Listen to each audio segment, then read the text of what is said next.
네, 증시호밍업 화요일 순서로 이어가겠습니다. KTB투자증권 영업부 이성훈 과장 함께할게요. 안녕하세요. 네, 안녕하십니까? 네, 안녕하세요. 첫 번째 투자 포인트부터 바로 열어보도록 하죠. 네, 실적 기대감 LG전자도 있다. 지금 삼성전자의 실적 발표에 많은 분들이 주목하고 계시지만 맞아요. LG전자도 내일 잠정 실적을 발표하게 됩니다. 호실적이 기대되고 있는 상황이죠. 예, 우선 항상 삼성전자 실적이 먼저 스타트를 항상 끊고 그 다음에 한 오전에 발표되잖아요. 네. 오전에 한 발표되는데 거의 장 마감할 때쯤에 같은 날 LG전자가 실적을 발표하는데 네. 그렇기 때문에 항상 이제 그 시장 이제 삼성전자 실적에 주목을 하고 있지만 그 다음에 발표되는 LG전자의 실적에 대한 부분 같은 경우에도 챙겨보는 게 맞다라고 좀 생각이 되고 있고요. 네. 우선 분위기 좋습니다. 뭐 2분기에 영업이익도 1조는 넘어설 것으로 좀 판단이 되고 있고, 만약 1조를 넘어서고 지금 현재는 1조 1,200억까지도 예상을 하고 있는데, 이 정도 수치 나온다고 한다면 올해 LG전자 영업이익 이 5조 달성은 무난하게 가지 않을까라고 좀 생각이 되고 있고요. 예. 지금 현재 그 올해 1분기 실적 같은 경우에도 역대 최대 실적을 좀 달성했는데 뭐 이런 분위기 같은 경우에도 그 계속 2분기 때 이어갈 가능성이 굉장히 좀 크다라고 좀 생각이 되고 있습니다. 뭐 주가에도 지금 조금씩 반영이 됐지만은 생각보다는 주가 상승폭이 좀 제한적으로 가고 있다라고 좀 볼 수 있겠고요. 우선 지금 LG전자가 2009년이죠. 2009년에 1조 1,330억을 그 영업이익을 기록한 적이 있었는데 이렇게 된다고 한다면 12년 만에 2분기 때 1조 원에 대한 수준을 다시 한번 회복하는 모습 보여주고 있고 뭐 그러기 때문에 LG전자의 주가에 대한 이 재평가 그리고 LG전자와 관련된 기업들 같은 경우에도 관심 있게 챙겨봐야 되는 게 오늘 맞지 않을까라고 좀 생각이 되고 있고요. 네. 역시 LG전자의 이러한 1조에 넘는 호실적을 예측하는 이유가 이 TV 쪽 그리고 가전 쪽에서의 실적이 그대로 계속 이어지고 있다라고 좀 볼 수 있겠고 역시 올레드 TV 판매가 지금 큰 폭으로 지금 계속 늘어나면서 지금 3천억대 영업이익은 이쪽에서 지금 차지할 가능성이 있다라고 볼 수 있겠고요. 나머지 부분 같은 경우에는 이제 뭐 가전 또 에어컨 또 2분기 때 성수기 때 항상 효자 품목이라고 할 수 있는 이 에어컨 쪽에서의 성수기 진입에 있어서 이 부분도 이 LG전자 1조의 실적이 넘는 부분을 예측을 하고 있다라고 볼 수 있겠습니다. 가장 중요한 부분은 그거죠. LG전자가 항상 본업에 대한 부분이 좋지만 이 휴대폰, 전장 쪽에서의 적자에 대한 부분 같은 경우가 LG전자의 재무에 대한 부분에 있어서 예측치를 좀 낮췄던 부분인데 네. 이제 뭐 이번 달에 이제 휴대폰 부분 사업은 거의 이제 마무리가 된다라고 좀 볼 수 있겠고요. 그다음에 이제 전장 부분 같은 경우는 뭐 아직까지는 뭐 이제 투자 초기이기 때문에 이 적자에 대한 부분은 피할 수는 없지만 지금 현재 그 하반기 때 이건 좀 장담할 수는 없어요. 하반기 때 이 흑자로 전환할지 안 전환할지 부분 같은 경우에는 뭐 가봐야 알겠지만 지금 같은 경우에 만약에 이 흑자에 대한 부분에 기대감을 좀 갖게 된다고 한다면 LG전자의 실적에 대한 부분은 큰 폭으로 늘어날 가능성이 좀 있지 않을까라고 좀 생각이 되고 있습니다. 역시 뭐 전장 부분 같은 경우에는 글로벌도 마찬가지죠. 이 반도체에 대한 부족 현상이 계속 일어나고 있기 때문에 이 장기간에 대한 적자에 대한 부분은 언제 끝날지 부분이 가장 큰 좀 관심사라고 좀 볼 수 있겠는데 지금 현재 봤을 때도 이런 전장 쪽에 이번에 2분기 때도 영업이익 한 700억 정도의 적자가 좀 예상이 되고 있는데 이것만 좁혀지고 뭐 BEP 수준으로 올라온다고 한다면은 LG전자의 분기 실적에 대한 사상 최대치는 계속 이어갈 가능성이 네. 좀 있지 않을까라고 좀 판단되고 있습니다. 네, 분기 실적은 계속해서 호실적으로 나올 것으로 기대되고 있으니까요. LG전자의 실적 발표도 내일 기대해보면 좋겠네요. 두 번째 투자 포인트로 바로 넘어가 보겠습니다. 자동차 달리면 부품주도 간다. 이제 지난 5월 누적 기준으로 현대차, 기아차의 해외 공장 생산 판매가 57만여 대로 집계됐습니다. 전년 동기 대비 117%나 증가했고요. 완성차 수출도 22만여 대를 기록하면서 전년 동기 대비 74%나 증가했습니다. 자동차주가 이렇게 판매 실적도 좋고 잘 나가게 되면 부품주도 긍정적인 흐름으로 따라갈 수 있겠죠. 예, 그쵸. 이게 지금 앞에 전방차들의 판매 실적이 계속 예상치 못한 서프라이즈가 계속 나오고 있어요. 근데 이제 현대차, 기아차의 주가 자체도 지금은 그 다른 업종 대비해서 잘 못 가고 있는 상황인데 그렇기 때문에 밑에 하부 부품주죠.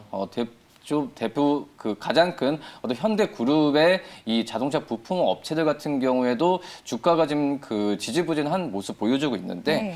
그렇기 때문에 이 자동차 업체 전체적인 뭐 투자 심리도 좋아야 되겠지만 이 현대차, 기아차의 판매 실적이 어떤 주가에 바로 이제 영향을 미치는 그런 쪽으로 이 주가 상승세를 보여줘야 밑에 있는 그 하부의 부품주도 같은 경우는 갈 수 있는데 지금 이런 부분 같은 경우가 약간의 좀 계속해서 조금 브레이크가 좀 걸리고 있다라고 좀 볼 수 있겠고요.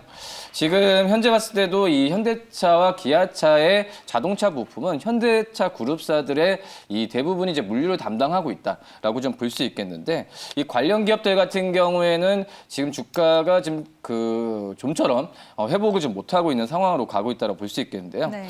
뭐 현대 모비스 같은 경우는 지난 5월 초 이후로 뭐 2달 가까이 거의 뭐 지금 28만 원 내외에서 횡보를 보이고 있거든요. 지금 현재 5월 초부터 봤을 때도 주가가 거의 움직이지 않고 있는 모습을 좀 보여주고 있고 네. 뭐 글로비스 같은 경우에도 어느 정도 20만 원 이상까지도 상승세를 좀 보여주었지만 좀 20만 원에서 지금 밑에서 지금 움직이고 있는 모습을 보여주고 있다고 볼 수 있습니다. 지금 이제 21만 1,000원 정도에서만 좀 유지가 된 상태에서 이 2분기 실적 시즌에 맞춰서 주가 좀 갈 수는 있겠지만 계속해서 이제 20만 원은 무너지고 올라가는 모습을 지금 보여주고 있는 상태에서 약간의 시장에서의 약간 실망에 대한 매물 같은 게 나오고 있지 않을까 좀 판단이 되고 있고요. 네. 그렇기 때문에 지금 현재 이 자동차 부품주들에 대한 시장에서의 언제 반등을 할지 부분을 좀 조심스럽게 좀 예측을 하고 있는데 제가 봤을 때 이제 이 정도 이제 타이밍 때는 한번 매수를 한번 들어가도 괜찮지 않을까라고 좀 판단되고 있고요. 지금 이 자동차 업체가 전체적으로 안 좋았던 이유가 역시 차량 반도체 수급에 대한 부분에 있어서 쇼티드에 대한 영향이 좀 계속 있었다라고 좀 볼 수 있겠는데 네. 어느 정도 좀 재고에 대한 소진 부분이 좀 나타나고 있는 상태이기 때문에 이런 그 쇼티지에 대한 부분은 다시 한번 좀 바뀔 가능성도 좀 있지 않을까라고 좀 판단되고 있고 네. 역시 또 현대 글로비스 같은 경우에는 이 해운 사업에 대한 수익성에 대한 기대감이 큰다라고 볼 수 있겠는데 뭐 해운주는 아시겠지만 올해 상반기에 가장 큰 화제 업종이었다고 볼 수 있겠는데 그렇죠. 이거에 대한 실적에 대한 부분이 구체적으로 가시화된다고 한다면 네. 현대 글로비스의 주가에 대한 영향 같은 경우에도 긍정적인 방향으로 가지 않을까라고 좀 판단이 좀 되고 있습니다. 네. 역시 뭐 현대 위아나 여러 가지 다른 공작기계 업체들 같은 경우에도 뭐 실적에 대한 기대감, 특히 현대위아 같은 경우에는 2분기 때 흑자 전환에 대한 기대감이 크기 때문에 이제 어느 정도 현대 그룹사들 밑에 이런 그 부품주 그리고 물류 업체들 같은 경우에는 지금쯤 매수 타이밍을 가져가는 게 낫지 않을까 판단되고 있고요. 역시 이 안에서 가장 관심 있는 종목이 현대 모비스입니다. 네. 뭐 AS 부분, 여러 가지 부분에 있어서 실적에 대한 가시화가 계속해서 좀 일어날 수도 있는 상황이지만 시장에서 예측했던 부분만큼은 좀 안 나와서 주가 좀 가지 못했는데 이제 뭐 2분기 영업이익 같은 경우에도 6,400억 이상은 나올 가능성은 좀 크다라고 볼 수 있겠고요. 뭐 이 부분이 예상 6,400 이상으로 말 그대로 컨센서스 높게 나온다고 한다면은 다른 현대 밑에 부품주들 같은 경우에도 예상치가 계속 높아질 가능성이 있기 때문에 뭐 주가에 대한 부분에 있어서 매수 관점으로 좀 접근해도 괜찮지 않을까라고 생각이 됩니다. 네, 지금 시장의 관심은 뭐니 해도 실적에 쏠려 있죠. 현대, 기아차 실적이 기대되고 있고 그 밑에 이제 동생 기업들 현대 모비스와 글로비스 같은 종목들 관심 가져보자라는 의견이었습니다. 세 번째 투자 포인트도 한번 열어볼까요? 중국 증시 하반기 재시동. 중국 증시가 요즘 좀 부진했습니다. 상해 종합지수가 어제는 조금 반등하긴 했는데 지난 금요일에 깊은 조정을 받았죠. 큰 틀에서 봤을 때 뭐 미중 갈등도 위험 요인인 것 같아요. 네, 전체적으로 봤을 때도 이 미국과 중국의 그 무역 갈등에 대한 결국은 이제 뭐 세금이라고 좀 볼 수 있겠는데요. 예. 관세에 대한 부분에 있어서 원만하게 제가 봐도 몇 년 동안 그 이런 미중 갈등에 대한 큰 타이틀이 있지만 원만하게 해결된 적이 거의 없었다라고 좀 볼 수 있겠고요. 맞아요. 그렇기 때문에 원만하게 해결되지 않았기 때문에 항상 어떤 서로 이런 그 관세에 대한 부분을 무기로 삼고 있다라고 볼 수 있어서 이 미국과 중국의 이런 갈등 같은 경우에는 앞으로도 지속될 확률이 높다라고 볼 수 있겠고 네. 우선 증시 측면에서는 우리나라도 지금 그 주가가 신고가를 간다고 하더라도 물론 이제 미국의 영향이 컸죠. 미국의 영향이 크면서 신고가를 갔음에도 불구하고 이게 랠리가 이어지지 않는 부분이 중국에 대한 뭐 경기나 뭐 지수 측면에서도 영향을 받고 있다라고 좀 생각이 되고 있고요. 네. 지금 현재 봤을 때도 이 미국과 중국의 뭐 갈등 부분이 언제 해결될지는 잘 모르겠어요. 하지만 이제 미국이 이 갈등에 대한 부분을 중국의 어떤 무역에 대한 수출에 대한 압박을 하고 있기 때문에 전체적으로 우리나라도 이제 미국과 중국 쪽의 수출 비중이 우리나라 전체 경제에서도 큰 비중을 차지하고 있기 때문에 이 부분이 좀 잘 해결돼야 우리나라의 뭐 최근에 수출 지표도 좋았는데 수출 지표에 대한 좋은 부분에 랠리를 할 가능성이 좀 있지 않을까라고 좀 판단되고 있고요. 네. 지금 지난 주에 발표됐었던 중국의 PMI 지수 같은 경우에도 50.9로 이 3개월 연속 하락세를 지금 보여주고 있는데 물론 이제 50 이상이라는 부분 같은 경우에는 경기에 대한 확장에 대한 얘기도 나올 수 있긴 하지만 이 수치가 3개월 연속 하락세를 보여주었다는 점에서 봤을 때는 이 지수 측면에서 봤을 때는 좀 약간 부담 요소는 맞다라고 좀 볼 수 있겠고요. 뭐 그렇기 때문에 이 중국 쪽에서의 하반기 때 어떻게 흘러갈지 부분이 굉장히 중요하다라고 좀 볼 수 있겠는데 물론 이제 미국과 중국의 어떤 무역 갈등이 어떻게 해결될지 부분 같은 경우에는 너무 이제 예측이 많으니까 어떤 한쪽으로 편향돼서 예측을 하는 거는 좀 힘들다라고 좀 볼 수 있겠고요. 다만 이제 이 중국의 뭐 PMI가 안 좋다고 하더라도 뭐 네. 서비스 지수 그리고 어떤 기술 국산화에 대한 부분에 있어서는 가속화를 지금 하고 있기 때문에 이 중국 증시에 대한 투자 매력은 높지 않나. 뭐 생각보다도 뭐 중국 증시가 글로벌 뭐 미국 증시만큼 뭐 신고가를 보여주고 이런 부분은 아니기 때문에 뭐 저평가 매력이 분명히 나올 가능성이 좀 있지 않을까라고 좀 생각이 되고 있습니다. 네. 지금 현재 어떤 글로벌 전체로 봤을 때도 이 약간 인플레에 대한 우려 때문에 이 긴축 국면에 들어가는 부분이 맞다라고 볼 수 있겠는데 뭐 중국 같은 경우에도 물가에 대한 안정에 대한 부분을 정책을 내놓을 가능성이 크기 때문에 뭐 이거에 대한 부분에 있어서 글로벌 동조화가 분명히 지수 측면에서도 있지 않을까라고 판단되면서 중국 증시는 조심스럽게 좀 하반기 때 좀 올라갈 수 있는 부분을 좀 예측을 한다라고 볼 수 있습니다. 알겠습니다. 이렇게 중국 증시 이야기까지 한번 여쭤봤고요. 오늘의 체크 포인트들 다시 한번 화면으로 정리해 드릴게요. 네, 내일 LG전자 장 마감쯤에 실적을 내놓을 예정입니다. 실적 발표 내용에 주목해 보시면 좋을 것 같고요. 현대와 기아차 판매 호실적이 기대되고 있습니다. 이에 따라 부품사의 주가 향방도 주목해 봐야겠네요. 현대모비스 탑픽 종목으로 꼽아주셨습니다. 부진한 흐름을 보였던 중국 증시 상세의 마지막 단계에 있는 것 아니냐, 향후 잠재적인 조정장이 올 수도 있다는 분석도 있었는데요. 하반기 점진적으로 우상향 기조가 나올 것 같다라고 이야기해 주셨습니다.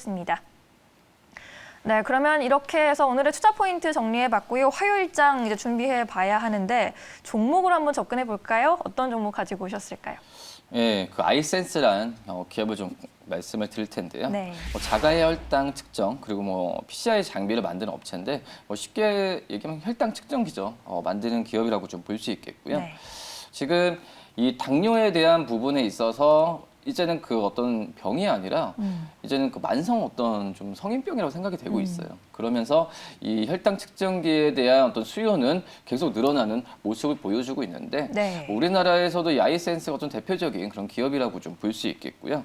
그렇기 때문에 국내에서의 뭐 독과점이라기보다도 이 아이센스를 뭐 주가 측면에서 많이 비교했을 때는 글로벌 기업들과 많이 비교하는 모습을 나타내주고 있는데 지금 현재 이 글로벌 그 혈당 측정기 기업들 같은 경우에 PER 20배 내외를 받고 있는데 아직까지 아이센스 같은 경우에는 올해로 기준으로 봤을 때도 15배에서 16배 PER을 받고 있어서 글로벌적으로 봤을 때도 저평가 구간에 있다라고 좀 판단이 되고 있고요. 네. 지금 현재 뭐 공장 증설을 계속하고 있습니다. 뭐 외형 성장이나 여러 가지 일어나고 있는 기업이라고 볼 수 있겠고 말씀드렸다시피 이제 이 당뇨병 환자에 대한 증가 추세가 좀 크게 좀 늘어나고 있어서 이 혈당 측정기에 대한 어떤 수요 부분은 계속 일어날 가능성이 있다. 있다. 이런 부분을 이제 공장 증설로 해서 계속 지금 그 수요와 함께 이 공급을 늘리고 있다라고 좀 볼 수 있겠고요. 네. 그다음에 가장 좀 키포인트가 이제 연속 혈당 측정기라고 네. 일반 그 혈당 측정 같은 경우에는 그 손끝에서 체열을 하잖아요. 네. 근데 연속 혈당 측정 같은 경우에는 체열을 하지 않고 이 측정을 어떤 그 센서를 이용해서 측정한다 볼 수 있겠는데 이게 지금 임상 실험에 지금 들어가 있는 임상 시험에 들어가서 지금 진행 중에 있는데요. 뭐 내년 정도에 상업화가 된다고 한다면은 이 아이센스의 주가와 실적에 가장 큰 영향을 미칠 수 있는 요인이지 않을까. 라고 좀 판단되고 있고요.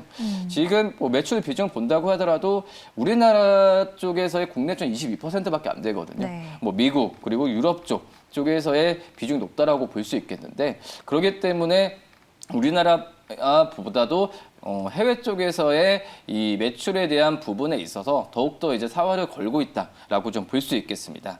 그렇기 때문에 뭐 수주나 여러 가지 면에서 봤을 때 지금 늘어난 추세를 봤을 때는 지금 현재 주가가 거래에 많이 올라오면서 주가 올라가는 측면 아니니까 제가 봤을 때는 이런 부분이 부각됐을 때는 주가에 대한 상승력이 크게 나올 가능성이 있으니까 어느 정도 중장기적인 마인드로 매수 관점으로 접근하는 게 맞지 않나 이렇게 좀 판단되고 있고요.